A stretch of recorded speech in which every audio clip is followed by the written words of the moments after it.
All right. So I'm live.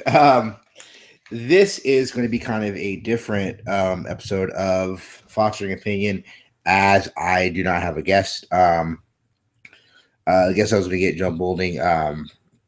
Completely on my end, I ended up messing up getting that set up. Feeling a little bit under the weather. We will. That will eventually happen.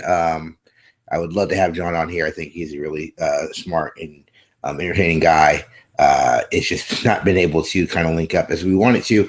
But I didn't want to give you guys another week without a show. So this show is going to be basically me kind of just giving some thoughts about just different things. And yeah, if people are watching this live, they can obviously send in questions. I'll be more than happy to answer them. But this will be kind of more of a personal episode, I guess. So this is actually Travis Foster with Fostering Opinion. First, we have the big convention cycle.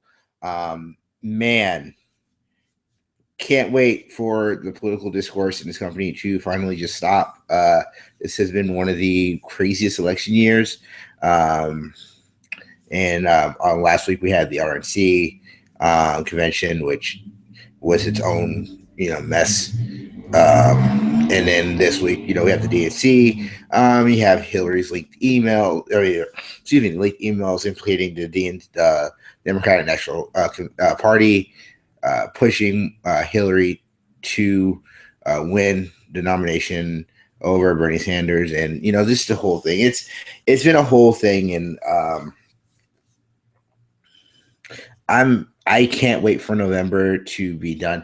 What I get so wary about just the whole thing, and not to go really into it, but it's the show.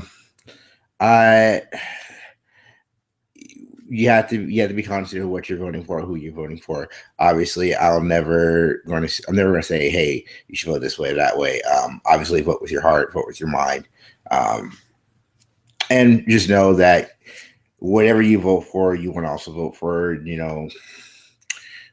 vote for Congress, vote for, local leadership.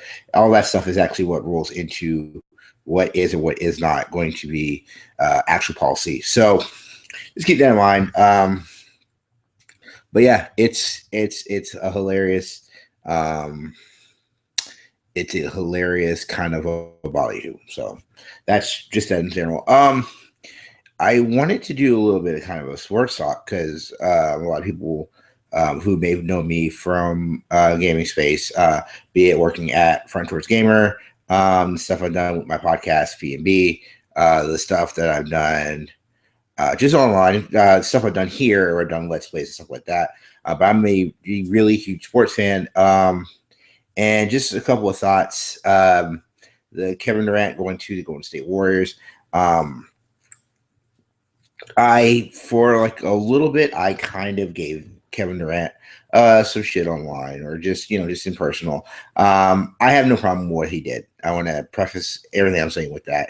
I have a problem with how people perceive it when you put it up against LeBron James or anything like that. It's kind of a selective bias from fans that I have a problem with. That's where I kind of drew my line. But it's over. It's a thing that doesn't happen. I think that people's willingness to say that the Warriors now become the super team, like that's a little bit of an overstatement.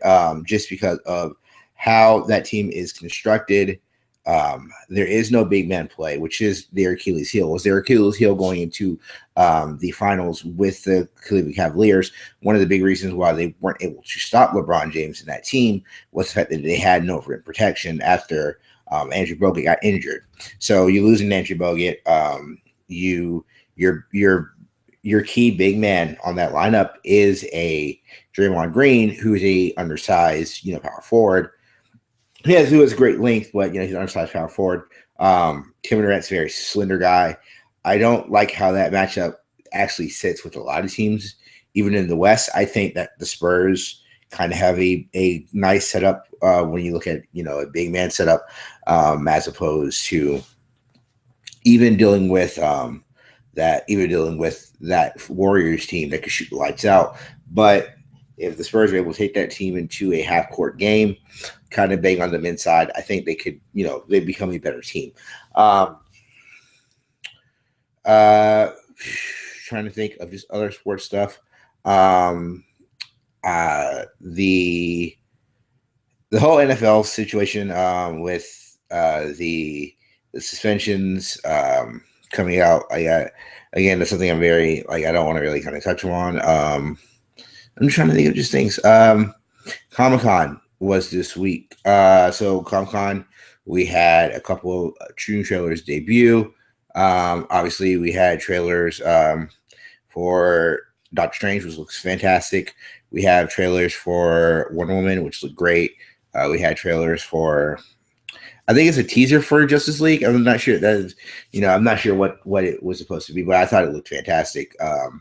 And as I talked about on here, I thought more of Justice League um, being more of that kind of the in between of what the end of Man of Steel was.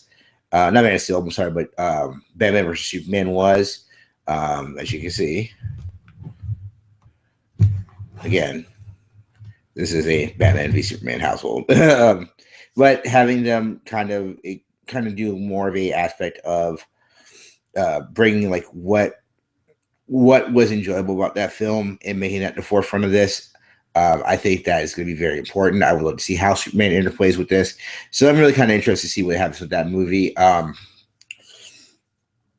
Let's see. Nintendo has there's been kind of a news out from Eurogamer about the new specs for the Nintendo NX, where it is a mobile system that can plug to TV, which I think is a very genius idea. I think having a mobile system that is, on the par of a Wii U or stronger, which where it seems, I think that's a very smart choice in going forward. I don't know if everyone is always asking, what's the next step for Nintendo? What's Nintendo's next movement? Where do they go, and what space do they move into? If they go more directly into not really mobile games, but into a handheld experience that can work on television, I think it's a really good space for them. Just because what Nintendo is great is they do really great handhelds. Even with handheld markets that came out that were stronger, like in theory and in practicality, a PlayStation Portable was stronger than Nintendo DS. Vita is stronger than a 3DS. But the things that the experience that they're able to create, stuff that they're able to do, it's very uniquely Nintendo. So I think that's a very kind of a great way of looking at it. I would love to see more specs on it. I would love to see what exactly do they mean by a standalone system that is a mobile. It is as a mobile device, but can also connect to the TV. Is that weird, like dowsing rod controller, an actual controller? Where are we going to go from here? So I'm kind of really intrigued to see what the NX becomes.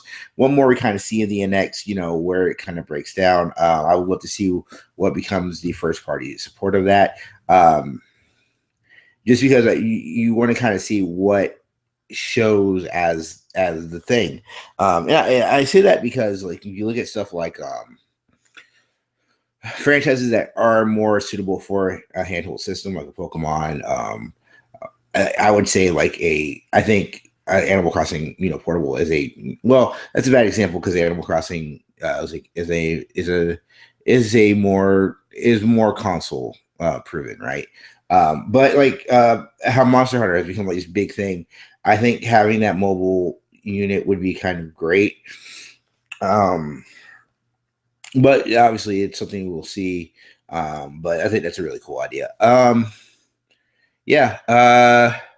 Also, people found out that Niantic is not Nintendo, so that's great. But you should all play Pokemon Go. I am criminally not playing that enough. Yeah, I actually uh I actually do not have any guests planned at this moment, but I am going to try to reach out to some people. We're going to try to kind of overhaul this whole thing. We're keeping the name Fostering Opinion, but there may be a different YouTube channel, trying to get different art. I have been kind of debating on if I should put the show on an August hiatus, just with conventions coming up in August. I want to get the art done. I want to get everything set up.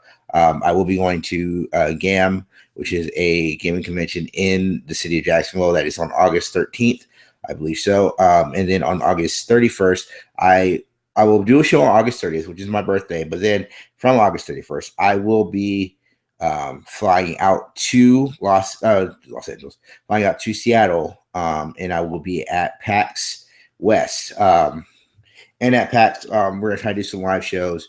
We're gonna try to get face to face with some people, trying to get some things set up. But if you are going to PAX, please come see me. We'll hang out. I'm very approachable.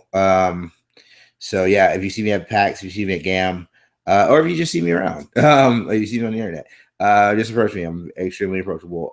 But yeah, we are going to try to kind of do some things. Me and Dylan are kind of Dylan Tierney, who's at SACUT.org, and I podcast with him a lot, and he was on the first episode of Fostering Opinion.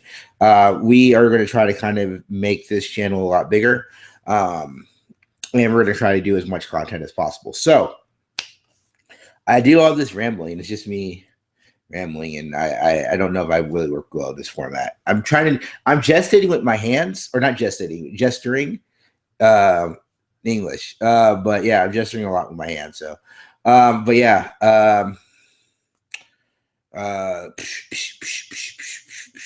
what was I going to say? Oh,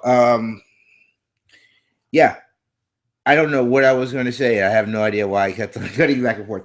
But yeah, make sure you are following me on Twitter at Terrible Bison. Make sure you are following my podcast at PNBcast. .wordpress.com, at PNB Podcast on Twitter. I made turkey burgers today, and they came out really well. So that is always a plus. But yeah, I will see you guys next week. Next week it will be at 4:00, and hopefully people will actually be here.